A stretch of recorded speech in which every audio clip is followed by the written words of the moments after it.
How's Queen? Morning. Thank you for joining me to this Zoom channel. Today we are interviewing Queen Ramotsehoa, the author of Leadership Anchored in Consciousness is a Big Deal. If you're a leader or aspiring to be one, or even want to enhance your performance in any sphere of life, this is for you. I hope that she's going to share some of the tools of how to become a great leader and some tips on how to remain on top of the game. House Queen, it's an honor for me to conduct this interview with you. What is most exciting for me is that I find this book to be authentic because you have been my leader and I have been inspired by you. So I'm hoping that through this interview, more people will be inspired. And I just want to alert the viewers that there's so much information in this book. We cannot touch it. We are just going to highlight, honestly speaking, this book can be unpacked to be 5 books, all the themes. I mean, it was one sentence after the other. I was like, you keep on hitting continuously. It wasn't stopping, So I would say this is not a book that when you want to relax and say, I want to go to bed, you take it, it's not written for that. When you get this book, you get pen and paper and, start writing notes. Okay, True. thank you so much. So the biggest thing about this book is about leadership. In your own words, can you please define leadership for us? Sure. Every day I use different words. Okay. And so for me, leadership is the ability to create an environment where people are inspired to choose success for themselves and hold themselves accountable to manifest that success. So anybody who's able to create an environment where people connect with who they are, see their potential, appreciate their goals, appreciate what they want to achieve, appreciate what they are able to do. And in that space, they don't just leave it at acknowledging, but the environment that a leader creates also makes people appreciate that they don't have a choice but to manifest and use what they see into results for their benefit and the benefit of others. Wow, that's a mouthful. Quite a unique description, but fitting, Thank you so much for that. I was happy also to find that at the beginning of your book, you start by a Setswana idiom of Tlaku ya morago e gata mo tlaku ya pele e gatileng teng. Was it deliberate to start with the Setswana idiom? And if yes, why? What's the purpose? So one of the things that I do when I'm not doing anything, I read. When I'm bored, I read. When I'm not bored, I read. So I read, and I read a lot of leadership books. And I have always been conscious that there are a lot of leadership principles are based in culture and in people's values. In leadership principles are based in how people do things. So when I say culture, I'm talking about this is how we do things here. We lead from who we are. So I'm Motswana by birth. And I'm Motswana by trade because I'm also a Setswana author, So I'm a Motswana even by choice, because when my peers went to university to study marketing and business, what. I studied Setswana.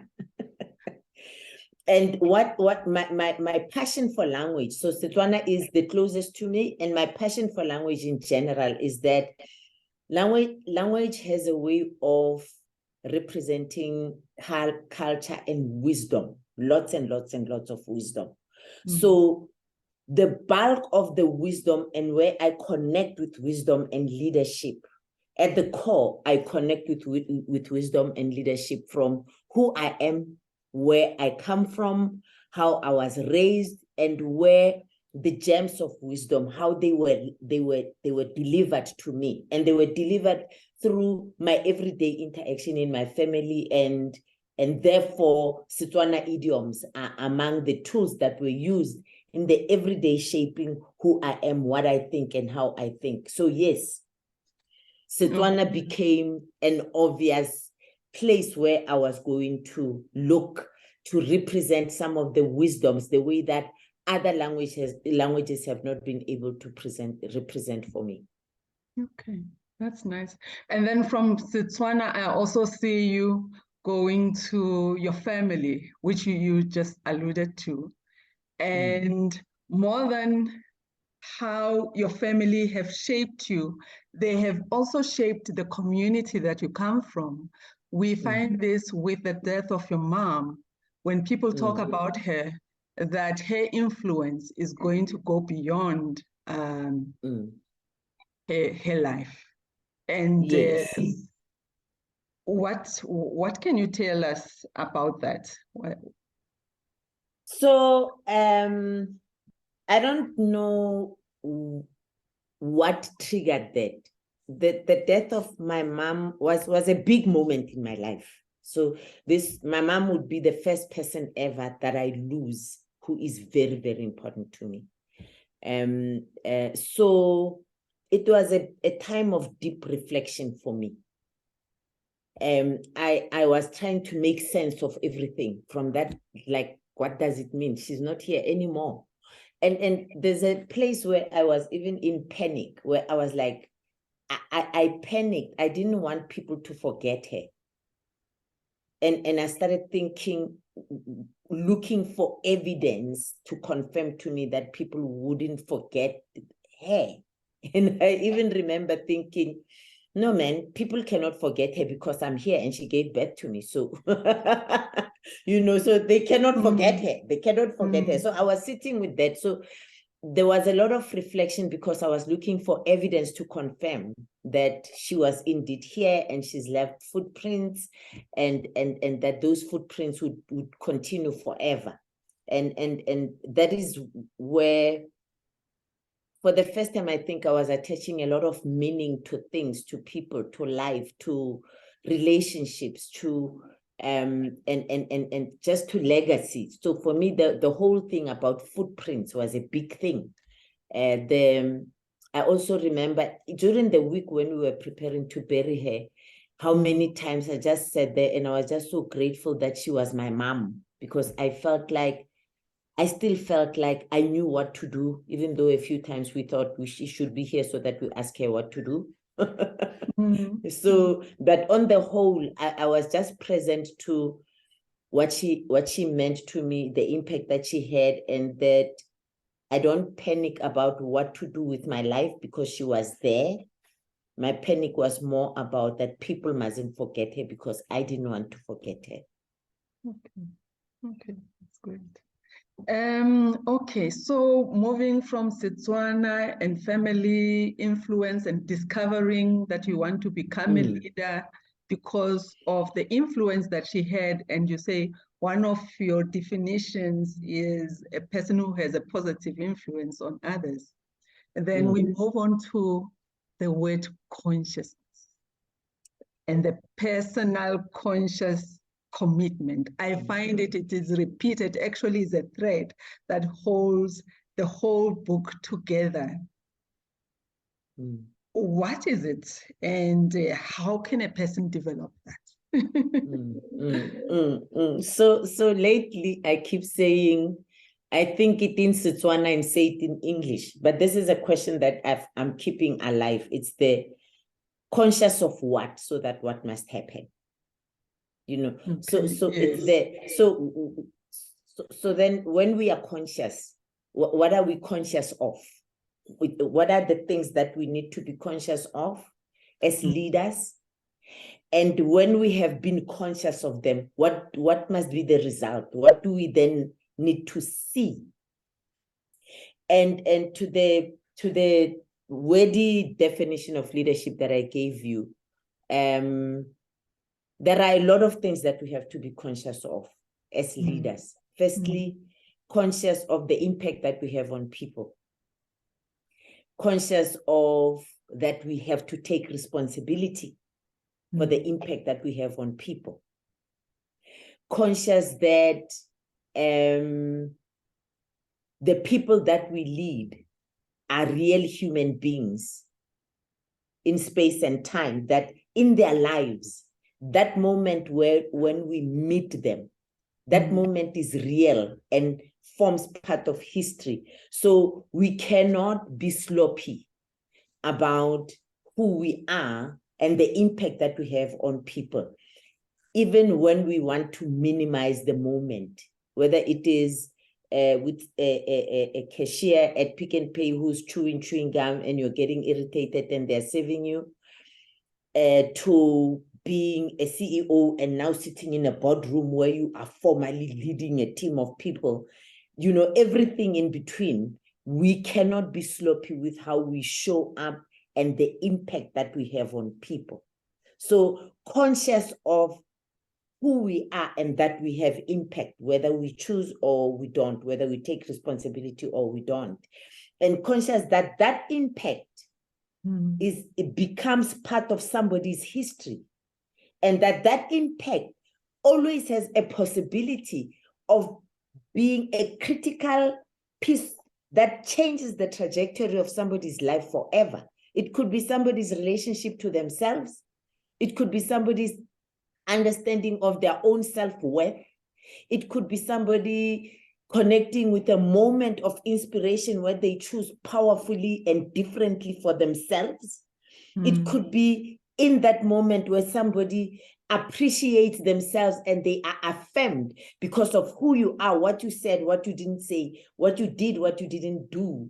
That makes them see what they didn't see, that they needed to see to shape who they are moving forward forever.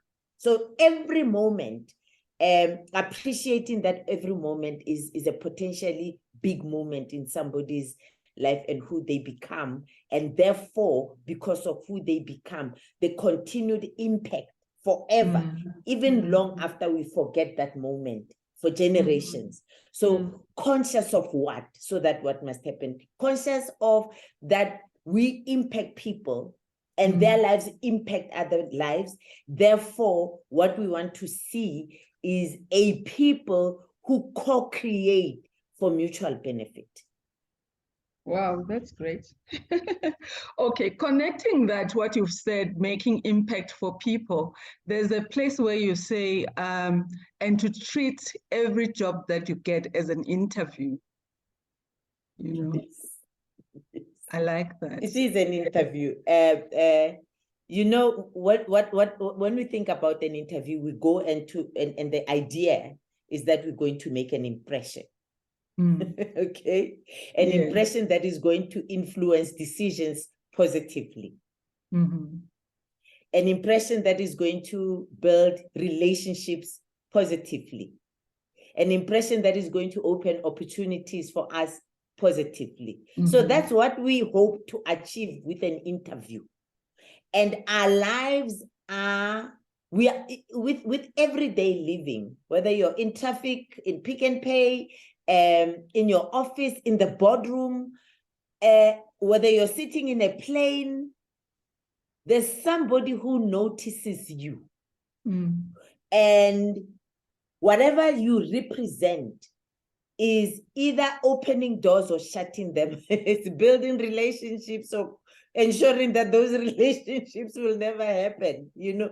And so whether you are conscious or not, we need to own that somebody notices you, and that person could be sitting with the biggest yet opportunity for you. And you want to show up all the time in a way that you attract those opportunities for yourself and for others. Okay. So can we also connect that then to the personal brand? How would you define a personal brand? So I'm going to talk to the personal conscious commitment because it's a Yes. link with personal brand. So personal conscious commitment is the commitment that you consciously make of who you are and how you choose and commit to show up. And therefore, clarity of what the impact is that you commit to have on people because of how you show up. So a personal conscious commitment is clarity of this is who I choose to be and commit to be, and this is the impact that I commit to have on people over and over again, on things over and over again. So it's a consciously chosen commitment, because you look at the best commitment that is going to continually deliver the committed output, irrespective of circumstance. So that is your personal conscious commitment. My personal conscious commitment is to be inspiring. I want to be inspiring, whatever happens to me. And again, it's from what Mama taught me, that you want to inspire people even when you're not aware that they notice you. When you imagine that you're in a big taxi rank at North and you're doing your own thing, and somebody notices you that you're not even aware is in your vicinity. And when this person notices you, something about you makes them choose something positive for themselves. And that's my definition of inspiring. When who you are inspires people to choose something for themselves. So you're not even in the benefiting, that this is about this person and about, you'll never even know that you crossed their path, yet they saw you, and that moment triggered something positive that they are choosing, that they do for themselves. So how you show up consistently is everybody who crosses your path is left with the same impact. So I would like to know that everybody who notices me chooses something positive for themselves. So that's my personal conscious commitment, to be inspiring. So when I do that and I show up that way consistently, when people talk about me, what do they say? They say, the queen who, fill up the blank. And ideally, everybody must use the same word or the synonyms of that word.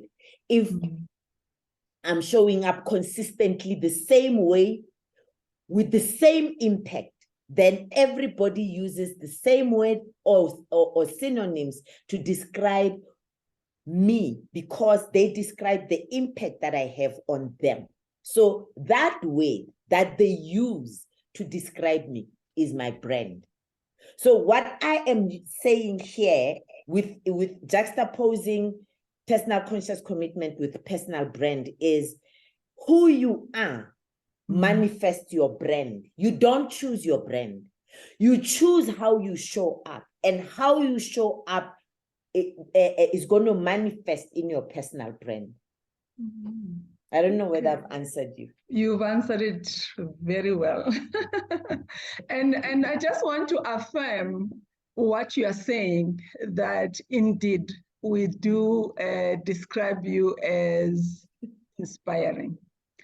And what once stood out for me one day is when I came for coaching when I was a student, and I came with somebody that you were going to, assess how I'm coaching as a student. And that person I came with, you only said few words to that person. You only introduced yourself and said what your role was going to be. You said, I'm just here to see how she's going to coach you and, as a coach, And when we left, I asked the person, I said to the person, if you were to describe Queen just with one word, and, I was so surprised. The person said, inspiring. Wow. And in your book, you say that we talk without saying words. That is truly affirming that. Yes. It is truly affirming that. Do. So congratulations. You have Thank truly, you. you have truly, incorporated that in your life and in your being. So in the book, you talk about role models and encouraging us to find someone who can help us to remain accountable. How important is that? And I also want to know, do you still have people that are holding you accountable?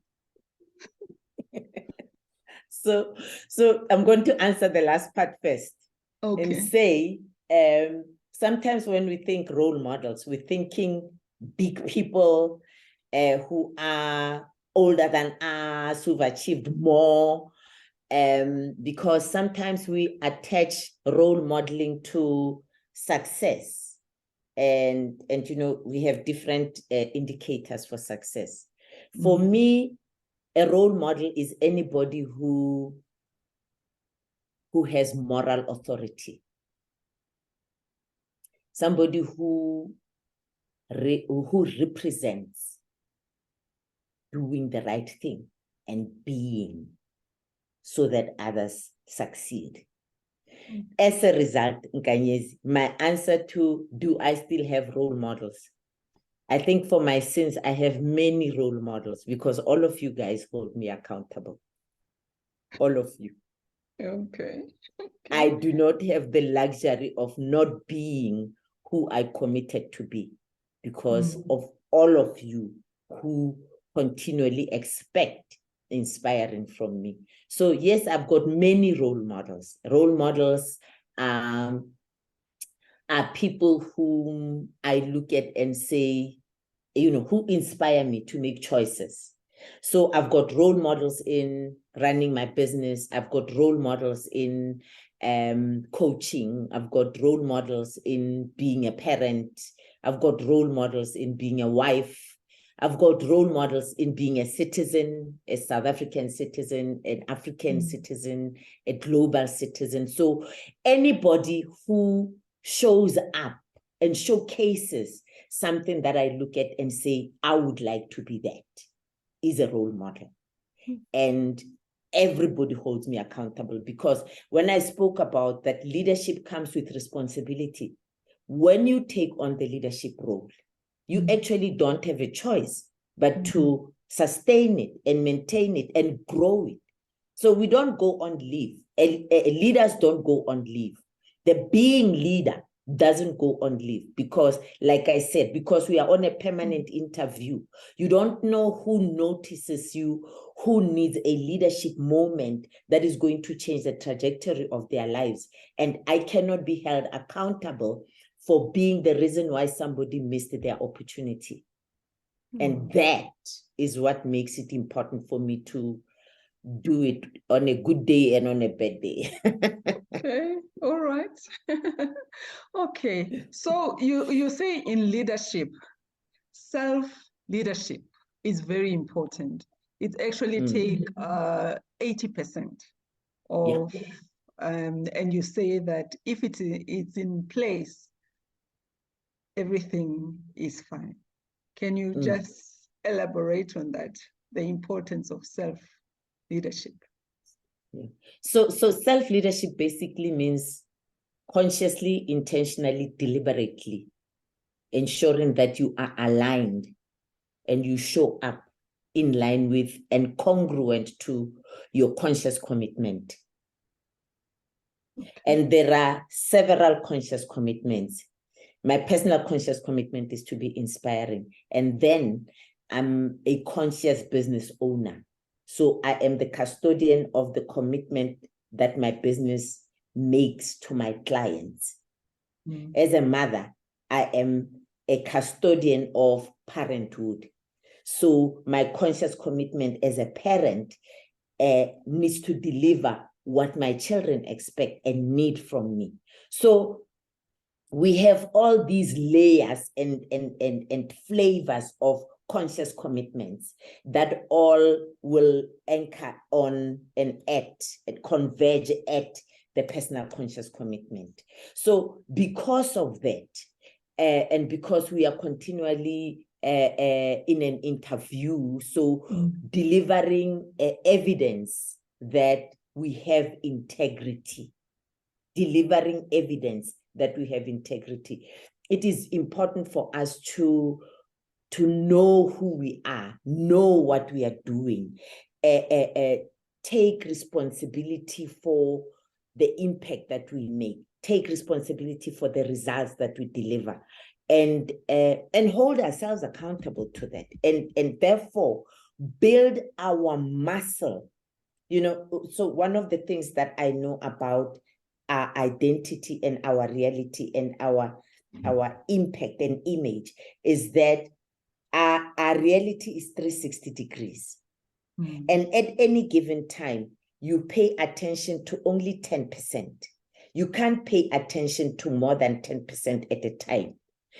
And self-leadership is about giving all those commitments and all those people who depend on us showing up. It's building integrity in the 360 degrees.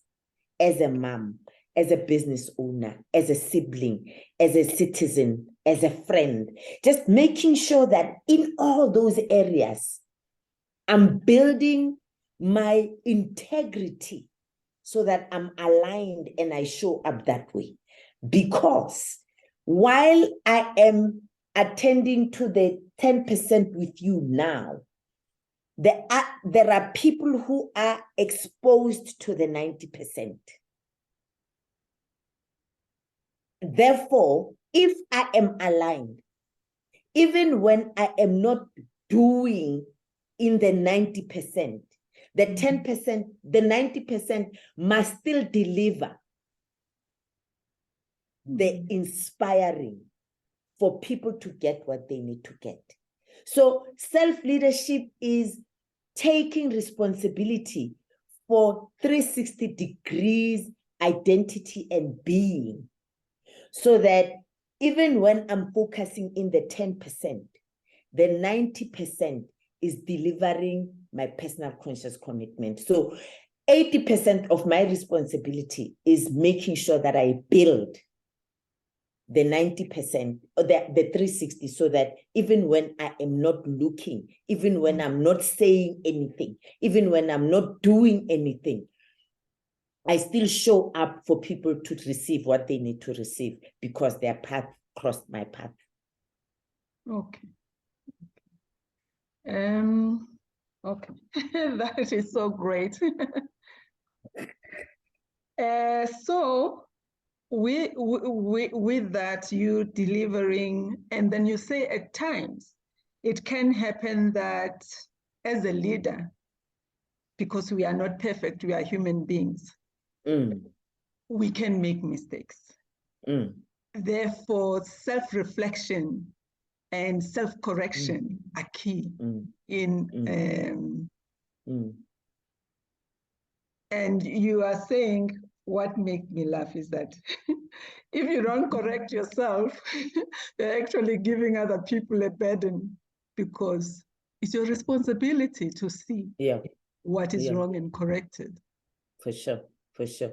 You see, because there's personal conscious commitment, you are not instructing me what I must be and who I must be and what I must do. I choose it. So choice comes with responsibility. So when I have chosen it, I need to own it. I have chosen it, so I know what it looks like when it is right, and I know what it looks like when it is wrong. So I can't lie to myself. I can't sugarcoat something. When it is wrong, I know, even before somebody else tells me. And it is for that reason that, because I see it even before they see it, because I own exactly what it looks like. I know the depth of that commitment and the impact that it must deliver. I need to take the responsibility of owning it and doing what I need to do to address it. And when I don't, I give up my responsibility. And when what I am not doing right impacts others, and they don't have a choice but to raise it with me, I have actually burdened them. And why do I say it's burdening them? Is you and I know that calling somebody out is difficult. That is why some people don't say anything. Sometimes we say it, but we don't say it because we don't want to hurt you. Can you see? Now you have made it my responsibility to take care of how I feel and how you feel and what I say and whether you see it. And when the real responsibility sits with me. So when we know and we have made a commitment, it is our responsibility to see it through. Therefore, nobody will ever call us out, because before they do, we've already owned it and we've already established what we need to do to correct it. And part of correcting it is also acknowledging the negative impact on others and dealing with that negative impact. So when we don't, we honestly burden people, because they need to step into our space and cross boundaries to tell us what we already know that is our responsibility. Okay. Wow, that's good. And what I've taken from that, from your book also, what you say helps us to make that correction is the self-reflection. But self-reflection only works when we take the insights that we see from there. Now, with what is happening in the country, can you see I'm rolling my eyes already? Not going further. Just one statement. What can you say about reflection and self-correction and leadership? Unfortunately, the only sad statement that I can make is, in South Africa, the leadership chair is vacant. And it's leadership in all spheres of our lives. In families, the leadership chair is vacant. In public, as we coexist and share common space, the leadership chair is vacant. In workplaces, the leadership chair is vacant. And what makes it vacant is leaders have vacated their seats and they are sitting in wrong seats. And some of those seats are about self-serving. Some of those seats are about achieving results at the expense of people. It's not taking responsibility for what we say and what we commit, because our country has got a lot of noble commitments to the citizens of this country. And the leadership chair that owns the commitments is vacant. Wow. Is there something that we can do to address that? So remember, one of the things I said is leadership is moral authority. So all of us are collectively responsible to lead and to influence positively and to create an environment for mutual success.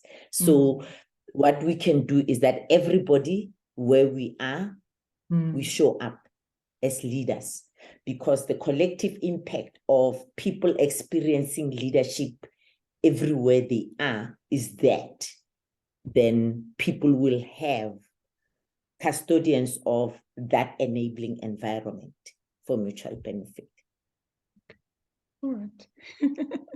Fair enough. Okay, so in your book, you also distinguish between manager and leadership. Mm. Can you A manager is a coordinator. A manager is a coordinator. A manager is given a basket. You know, like when you watch MasterChef, those powerful chefs give people a basket with ingredients to make a dish. So a manager is similar. You know, you are given a basket full of ingredients, and in that basket is results, impact, people, systems, all of that. So a manager is given a basket full of tools and ingredients, and you're expected to deliver a beautiful dish. That's management. Management is coordination of resources that are available to you. Leadership is impact, and maybe more specifically, social impact and social influence, because social influence will then take care of how everything else coexists. So leadership is really about the being. Management is about the doing. We measure management success with results. If you were supposed to deliver 10, did you deliver 10? And it's easy to monitor and measure management output. Leadership input is people's social experience, is whether everybody is left enabled to be better than they were, and whether everybody feels valued and enabled to succeed. And that's how we measure leadership. When I say the leadership chair is vacant, I'm saying if we look at the level of hopelessness and helplessness and poverty in this country, that's the measurement for leadership. The number of people who are not connected with their personal power, who are not living from their personal power, who are not enthusiastic and inspired and seeing hope and feeling resourceful. When we look at the number of people in this country who do not know where to start, that is our measurement of leadership. And right now, the leadership chair is vacant, because the environment is not enabling people to tap into their personal power and create powerfully for mutual success in creation. Okay. And taking it further, I know that you are an advocate of people feeling happy at work. And you make a very bold statement to say people are not robots. And I feel your emotions, with those words. Yeah, people are not robots. And if we think about it, what is the biggest, what is the one thing that everybody wants to feel, what's the experience that everyone wants to feel every day? Like, how do we label a good day a bad day? A good day is a day when we are happy with our performance, a conversation, an acknowledgement. And a bad day is where something happened that impacted you. And this is where I talk about the 6 intelligences, that the whole person, we are impacting the whole person all the time. And different leadership scholars, talk about different intelligences and beings. I choose 6. We are spiritual beings. So everybody is connected to being good or not being good. And on a day when you have done something and you feel good about it because you feel you were good, it's a good day and you're happy. We are emotional beings. When you've had an experience that leaves you happy, feeling good about something, about an experience, about a person, it's a good day. You are happy. So emotionally, we distinguish between a good day and a bad day. Psychologically, feeling down, being hesitant, in self-doubt, or elated with what you've done, satisfied, content, proud of yourself. So, psychologically, we also have good days, bad days. Mentally, being, connected to the I knew that I added value. I knew what was going on. I understood. I contributed. So mentally, people have good days and bad days. And socially, where people feel they belong, they are included, they are acknowledged, they have a good day. They had a connection with people that they revered, people that they are proud of, that they like, that they would like to be in partnership with or in communion with. A bad day is where somebody that you would have liked to connect with rejected you or didn't have time for you, and that. So socially, relationally, we are also impacted. And lastly, physically, when you feel good, when you're healthy, where there's no pain, when you're not tired, you have a good day. When you battle, there's pain or discomfort or this. So happiness is feel good in any of the 6 intelligences. There's the feel good that is overarching, over and above all the other experiences, that when I look at my day, I was like, today was a good day. I can never say today was a good day and I'm sad and I'm crying and I feel I'm second guessing myself. A good day is when something good happened and it makes me happy. And everybody wants that, irrespective of how it looks like, whether it's making 10 billion rand or affording to buy magunyali lupi and having a nice meal. Okay. And when you talk about that, we can see how ignorant some of people in leadership position or managers at work are regarding their employees, in terms, the example that you give of someone traveling for 3 hours and getting at work 10 minutes late, and it was raining, and the person in charge does not even give attention that the person is wet. How do they feel? I think the workplace has taught people that you must leave your problems at the gate. So the story about that I left home at 4 and I'm wet, that's your problem. You must leave at the gate. And then we must look at how is this employee even connecting and relating with the rest of his day or her day. I'm not talking the rest of the person or the rest of the job. I'm just the connection with the rest of the day. If after all that effort, through all that inconvenience, instead of acknowledgement, what I receive is chastising, degrading, humiliating, devaluing, labeling me, using labels that shouldn't stick, because that's not who I am. I'm not lazy. I don't have a bad attitude because I keep coming here 10 minutes late. Do you know me? Do you get my values? Do you know what I put in? Do you care? Do you, So when somebody has gone through that and all you can do is see your time and not see them, do you then imagine how you've shaped their whole day? Wow. And then that leads to productivity, because the same person will be in trouble later during the day. You know what? They're preoccupied. They are not well. One of their 6 beings is not well. So they are likely to make a mistake.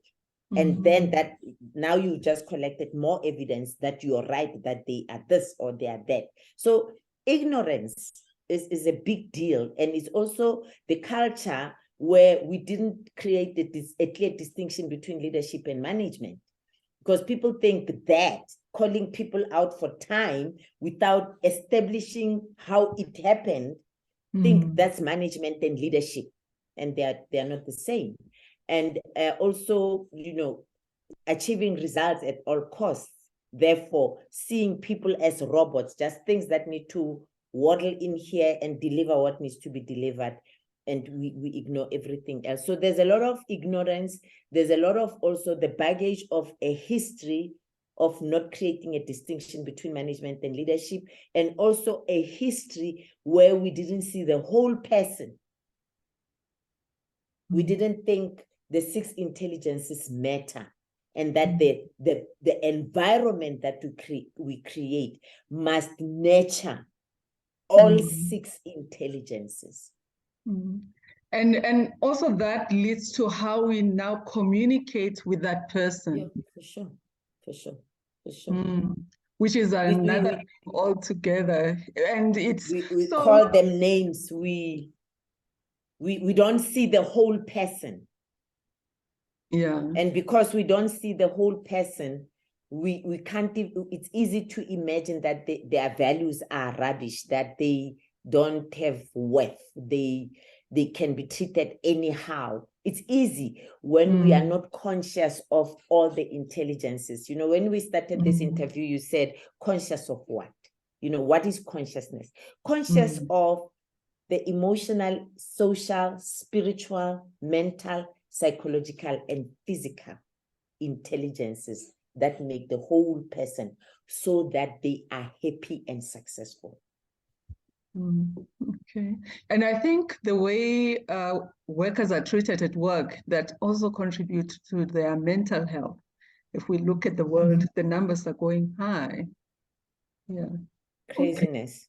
Okay. Yeah. So I think in terms of time, that's where we have to stop. But what an incredible book. It's a gift to South Africans and the whole world, I believe. I would like you to just quickly tell us about your other products and services and how people can contact you. Okay, cool. So obviously this one is the most amazing one so far, and people must look out for the next book that will hit the shelves by end of April, titled Spiritual Leadership. So I'm zooming into the spiritual being and how to lead from being a spiritual leader, a spiritual being. And then I have also published this. It's a self-leadership journal. We use it for weekly check-in, and I use it especially for team alignment sessions, how to support teams to converge at a common place, conscious of what, so that what must happen, and how to co-create from that common space, aligned and congruent, and also, you know, nurturing everybody's success and the team's success. And this one is the daily self-coaching journal. I love this one because I'm a queen of checklists and check-ins. So I check in every day. I check in every day, every day, every day. I choose my attitude for the day, every day. And that's how I also keep myself conscious of who I am, what my personal conscious commitment is, and how I show up so that I be the custodian and the resource for people to be inspired to choose the best for themselves. And the last piece that I have created is this set of cards. Sometimes people talk about meditation, and when you don't know how to meditate, these cards are great at facilitating leadership meditation, because every card has got a quote, and each quote, you know, triggers conversation and thought process and focus, and you use that. And normally the ideal is that when you have processed what is on the card, the message that you get from the card, choosing, so now that I know, what am I going to do about it? So these are the published products, and the rest of my business and what I do is on you can find information on our website. And the website address is www.tsheto.co.za. And even our online store for any of these products is on the website. Wow. That is our Queen Ramotsehoa. Thank you very much. Thank you, Kanyes. Thanks for the offer, for the opportunity. I really appreciate it. Thank you. Thank you. it wouldn't have happened without you with a brilliant interview. Thank you. Thank you. Awesome.